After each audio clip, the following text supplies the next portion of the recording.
Hello, friends. Good evening to all of you. I am Rahul, and this is my channel Exam Alert. In this channel, we have now covered several parts of number system from which questions have come in the examinations. And in the continuation of this, we are now going to cover next part of number system, that is Vibhakti ke niyam. So this video is to take a glimpse of how question come in the examination and how you should approach for any particular topic from examination point of view. So आज number system का next part लेके, जो कि है विभक्ति के नियम को लेके, मैं आपके समक्ष हाजिर हुआ हूँ। और विभक्ति के नियम से संबंधित जितने भी प्रश्न पिछले एग्जामिनेशन में आ चुके हैं उनको लेके हम आपके सामने आएंगे। उससे पहले मैं आपसे एक आग्रह करना चाहता हूं, अगर आपको हमारी वीडियो पसंद आ रही है तो आप हमारे वीडियो को लाइक करें और शेयर करें ज़्यादा से ज़्यादा लोगों को, ताकि उन लोग का भी फ़ायदा हो। और कुछ चीज़ें हैं टेक्निकल प्रॉब्लम, जैसे कुछ लोग के कमेंट्स आए थे हमारे पास में कि व्यू इतना क्लियर नहीं है। तो मैं आपसे कहना चाहता हूं कि आप जो वीडियो की क्वालिटी है उसको बढ़ा के, अगर आप जैसे 360 पिक्सल्स पे देखते हैं तो 480 या 720 पे देखें तो आपको बहुत ही क्लियर वीडियो आएगी, बिल्कुल क्लियर चीज़ें आएंगी। और अगर साउंड की प्रॉब्लम है तो आप हेडफोन का भी यूज़ कर सकते हैं। तो चलिए शुरू करते हैं विभक्ति के नियम।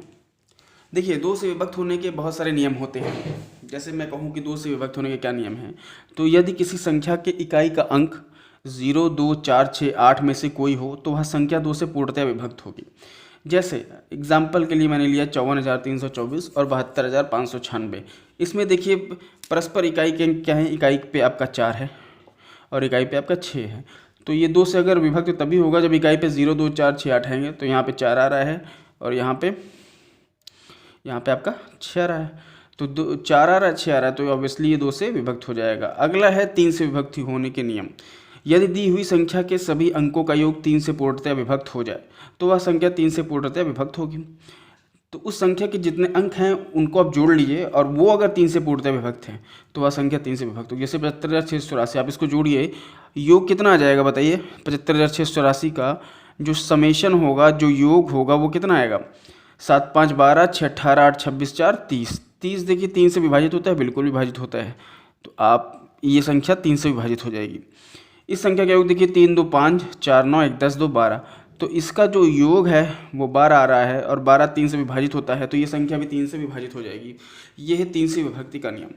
अगला आता है कि 4 से विभक्त होने के नियम। बताइए, कोई दी ही गई संख्या 4 से विभक्त तभी होगी जब उसके दहाई और इकाई के अंकों से बनी संख्या 4 से पूर्णतः विभक्त हो। देखिए, जैसे ये संख्या आपको दी गई है, इसमें आप इकाई का अंक लेंगे 6 और दहाई का अंक लेंगे 1 आएगा। तो ये 16 4 से पूर्णतः विभक्त है। इसी प्रकार से इस संख्या में इकाई पे आपका 6 है, दहाई पे आपका 3 है, तो ये भी संख्या 4 से पूर्णतः विभक्त है। तो अगर ये संख्या ये दोनों संख्या 4 से पूर्णतः विभक्त है तो परस्पर ये संख्याएं भी 4 से विभक्त होंगी। तो 4 से विभक्त होने के नियम में आप इकाई का अंक लीजिए और दहाई का अंक लीजिए, और वो दोनों अंकों से मिलकर बनी जो संख्या होती है वो अगर 4 से विभक्त होगी तो पूरी संख्या 4 से विभक्त हो जाएगी। अब 5 से विभक्त होने के नियम में आते हैं। यदि किसी दी गई संख्या का इकाई का अंक 5 अथवा 0 हो तो वह संख्या 5 से पूर्णतः विभक्त होगी। बहुत ही सिंपल है। इकाई पे आपका क्या है, 5 है, और यहाँ पे दहाई पे क्या है, 0 है। ठीक है, तो इकाई पे 5 या 0 हो तो वह पूरी संख्या 5 से पूर्णतः विभक्त हो जाएगी। 7 से विभक्त होने का नियम अगला आता है। यदि इकाई अंक को छोड़कर शेष बची संख्या में से इकाई अंक का दुगना घटा देने के बाद बची संख्या 7 से विभक्त हो तो दी गई संख्या 7 से विभक्त होगी। जैसे मैंने एग्जांपल लिया 663, तो 663 में इकाई का अंक 3 है, इसको हटा दिया, 66 बचा। 66 में इकाई के अंक का दुगना मैंने घटा दिया, बचा क्या, 60। 60 जो कि 7 से पूर्णतः विभक्त नहीं है, इसलिए 663 पूर्णतः विभक्त नहीं होगी। इसी प्रकार जैसे 3752 है, आप इसमें इकाई का अंक हटा दीजिए, क्या बचेगा, 375। इकाई का अंक हटाने पे आपका क्या बचेगा, 375। और इकाई के अंक का दुगना आप घटा दीजिए, मतलब 2 दूनी 4 घटा दीजिए। इकाई का अंक 2 था, इसका दुगना आपने घटाया 4, तो 371 आ गया। 371 फिर से आप ये ऐसा कर लीजिए, इकाई का अंक छोड़ के 37 लिखिए और इकाई के अंक का दुगना, मतलब 1 का दुगना 2, 35 आ जाएगा। तो 35 7 से पूर्णतः विभक्त है, तो ये संख्या भी 7 से पूर्णतः विभक्त होगी। ये करते जाइएगा आप, तो बहुत ही अच्छे से आपका 7 से विभक्ति के नियम आ जाएंगे। अब 8 से विभक्त होने का क्या नियम है कि कोई दी गई संख्या 8 से तभी विभक्त होगी जब उसके सैकड़े, दहाई तथा इकाई अंकों से बनी संख्या 8 से पूर्णतः विभक्त हो जाए। तो देखिए, सैकड़े, इकाई और दहाई से बनी संख्या क्या है, 416। ये 8 से पूर्णतः विभक्त है। 8 पंच 40 और 8 दूनी 16, बिल्कुल विभक्त है। तो इस तरह से हम कह सकते हैं कि ये संख्या 8 से पूर्णतः विभक्त होगी। अब अगला ये 9 से विभक्त होने का नियम। यदि किसी दी गई संख्या के सभी अंकों का योग 9 से पूर्णतया विभक्त हो तो दी गई संख्या 9 से पूर्णतया विभक्त होगी। यदि किसी दी गई संख्या के सभी अंकों का योग 9 से, जिस तरह से 3 का विभक्त होने के नियम थे, सेम उसी प्रकार से 9 से विभक्त होने का नियम है। तो ये संख्या आप देखिए, इसका समेशन करिए, योग करिए, कितना आता है इस संख्या के अंकों का योग। 7 5 12 4 16 6 18 2 20 3, 7 5 12 4 16 6 22 2 24 3 27, 27 बिल्कुल 9 से विभक्त होता है। तो ये संख्या 9 से विभक्त हो जाएगी। इस संख्या के अंकों का योग अगर आप लेंगे तो 7 3 10 5 15 6 21 9 30 3 33, 7 3 10 5 15 6 21 9 30 3 33, तो ये 33 है। हालांकि 33 आ रहा है, तो ये संख्या 9 से विभक्त नहीं होगी। 7 3 10 5 15 6 21 9 21 9 30 3 33, तो 9 यहाँ पे 6 कर दीजिए, 9 चौक 36 आ जाएगा और ये संख्या 9 से विभक्त हो जाएगी। ठीक है।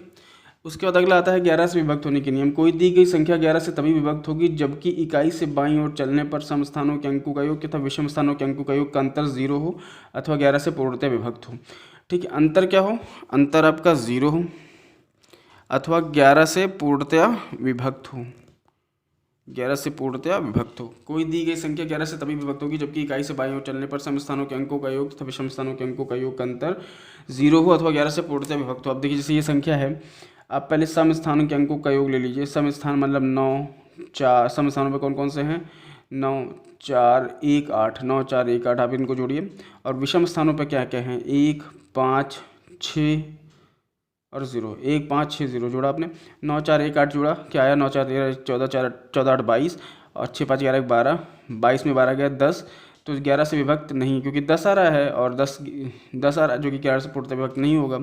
तो ऑब्वियसली ये संख्या पूर्णतः विभक्त नहीं होगी। दूसरी संख्या आपने ली, इसमें पहले आप सम स्थानों के आपने अंकों का योग लिया। सम स्थानों के अंकों का योग क्या है, 6 7 6 2, 6 7 6 2 आपने जोड़ा, तो 6 7 13 6 19 2 21, और विषम स्थानों के अंकों का योग आपने लिया 9 0 9 3, 9 0 9 3 9 18 3 21, 9 18 3 21, अब 21 माइनस 21 कर दिया, 0 आ गया। तो अंतर क्या हो गया, 0। तो ये संख्या 11 से पूर्णतया विभक्त हो जाएगी क्योंकि अंतर 0 आ गया। इसके बाद अगला संख्या लीजिए आप, सम स्थानों के अंकों का योग लेंगे 4 8 9, 8 4 12 9 21, 8 4 12 9 21, और विषम स्थानों के अंकों का योग लेंगे तो 5 2 3, 5 2 7 3 10, और आएगा 21 माइनस 10 11, जो कि 11 से विभक्त है। तो ये संख्या 11 से विभक्त हो जाएगी। तो पहली संख्या 11 से विभक्त नहीं है, पहली संख्या 11 से विभक्त नहीं है। दूसरी संख्या 11 से विभक्त है क्योंकि अंतर इसका 0 आ रहा है। तीसरी संख्या 11 से विभक्त है क्योंकि अंतर इसका 11 आ रहा है, जो कि 11 का एक 11 है या 11 से पूर्णतः विभक्त होगा। अगला देखिए, इस तरीके से सारी विभक्ति के लिए मैंने बता दिए। अब आते हैं सीधे क्वेश्चंस पे, जो क्वेश्चंस आपके एग्जामिनेशन पॉइंट ऑफ व्यू के लिए बहुत इंपॉर्टेंट है। ये सवाल आया यूपीटर 2011 में कि बिना कोई शेषफल के निम्न में से कौन सी संख्या 9361 को विभाजित करती है। 9361 को विभाजित करी। देखिए 19 17 13 का मैंने बताया नहीं, 11 का मैंने आपको बताया हुआ है। देखिए 11 में आने के लिए आप पहले सम स्थानों के अंकों का योग लीजिए, 9 6 15, सम स्थानों के अंकों का योग 15, और विषम स्थानों के अंकों का योग लीजिए 3 1 4। सम स्थानों का अंक का योग 15 और विषम स्थानों के अंकों का योग है 4, इसको घटा दिए 11 आएगा, और 11 से विभक्त है, तो इसलिए ये संख्या 11 से विभक्त हो जाएगी। Option D is your right answer. अगला प्रश्न बहुत ही अच्छा, उत्तराखंड टेट 2016 में आया हुआ है। उत्तराखंड टेट 2016 में आया हुआ है कि 100 से 300 के मध्य कितनी संख्याएं 7 से विभाज्य हैं। देखिए 100 से 300 के मध्य 7 से विभाजित संख्याएं, ये अरिथमेटिक प्रोग्रेशन यानी समांतर श्रेणी के सवाल है। तो पहली संख्या जो 7 से विभाजित होती है वो है 105। ठीक है, अगर आप 105 को डिवाइड करें 7 से, 7 एक नाम 7 बचेगा 3, 7 बचे 35, 35 बार जाएगा। इसी बात 105 अगर है तो अगली संख्या इसमें 7 जोड़ी 112, इसमें 7 जोड़ी 119, इस तरह करते हुए 7 से आएगी, और लास्ट संख्या जो 300 के अंदर आएगी वो 294 आएगी। तो 7 से विभाजित संख्याओं की संख्या कितनी है, 7 से विभाजित होने वाली टोटल संख्याओं की संख्या कितनी है, तो ये हम करेंगे समांतर श्रेणी। अभी पढ़ा नहीं है आप, तो वो पढ़ाएंगे समांतर श्रेणी अरिथमेटिक प्रोग्रेशन, तो उसमें ही आएगा। अंतिम संख्या माइनस प्रथम संख्या अपॉन सार्वंतर that we called common difference.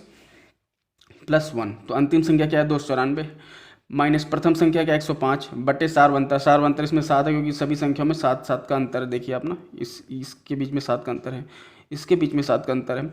इस तरह जितनी भी संख्याएं इस सीरीज या श्रेणी में है उसमें डिफरेंस है सार्वंतर, कॉमन डिफरेंस 7 है और +1 कर देंगे तो ये आप घटा के जिसको भाग करेंगे तो आ जाएगा 27 + 1, आंसर 28 आएगा।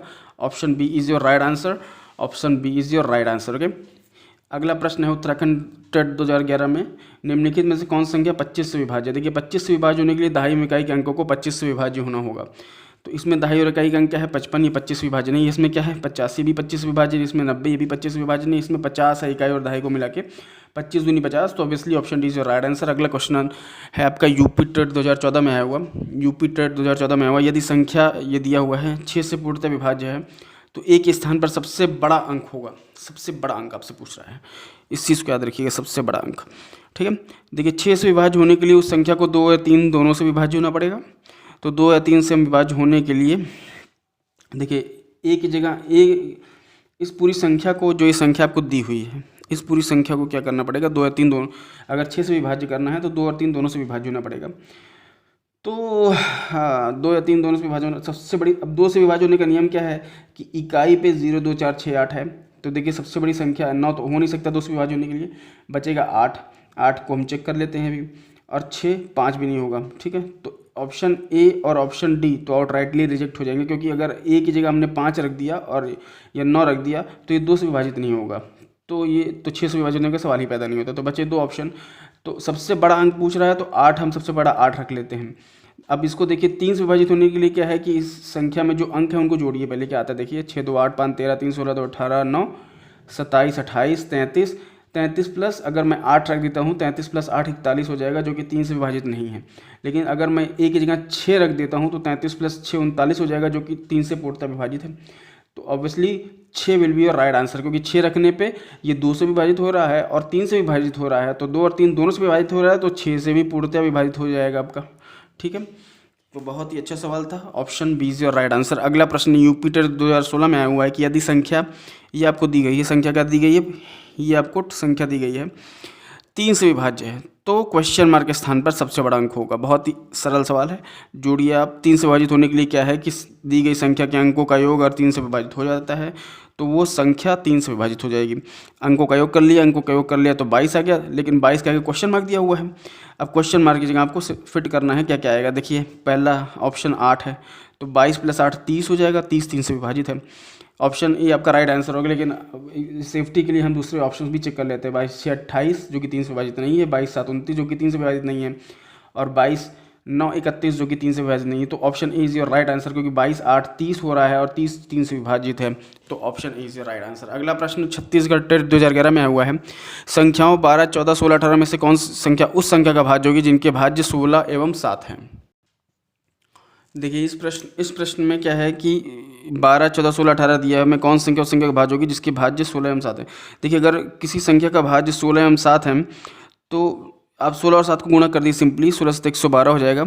अब देखिए 12 14 16 18 में से 14 भी 112 को डिवाइड करती है। ठीक है, 14 14 8 112, 14 8 112, तो 14 भी 112 को विभाजित कर देगी, इसलिए 14 भी 112 का भाज्य होगा, तो option B is your right answer.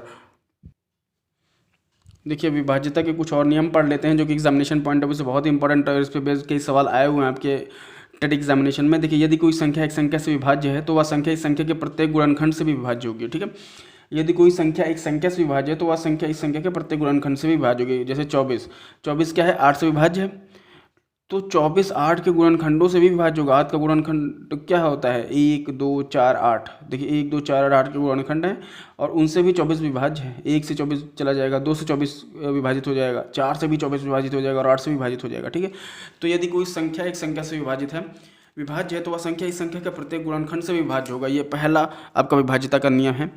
अगला नियम है, यदि कोई संख्या 2 सहभाज्य संख्याओं से विभाजित हो तो वह उनके गुणनफल से विभाजित होता है। जैसे 60 है, 60 क्या होता है 3 और 5 जो कि 2 सहभाज्य संख्याएं हैं, दोनों से अलग अलग विभाजित हो रहा है, इसलिए 60 15 से भी विभाजित होगा, क्योंकि 5 3 15 होता है।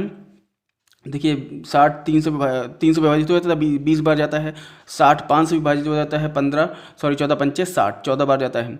अगर ये 60 3 में 5 दोनों से अलग अलग विभाजित हो रहा है तो इन दोनों के गुणनफल जो कि 5 3 15 से भी 60 विभाजित हो जाएगा। यही ये कह रहा है, यदि कोई संख्या दो सहभाज्य संख्याओं से विभाजित हो तो वह उनके गुणनफल से भी विभाजित हो जाएगा।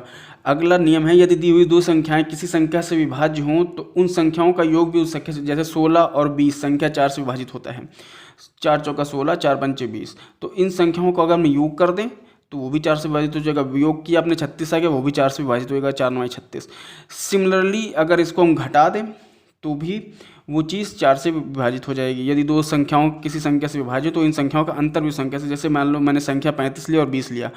35 देखिए 5 से विभाजित है क्योंकि इकाई पे आपका 5 है, ठीक है, इकाई पे 0 है इसलिए 5 से विभाजित है, 5 चौका 20 5 7 35। इन संख्याओं का अंतर लिया 15 आ गया, ये भी 5 से विभाजित होगा। तो इस तरीके से ये कुछ विभाजकता के नियम मैंने बताया जो कि एग्जामिनेशन पॉइंट से बहुत इंपॉर्टेंट हैं और इनमें से बेस्ड एक क्वेश्चन आपको एग्जामिनेशन में ज़रूर मिलता है।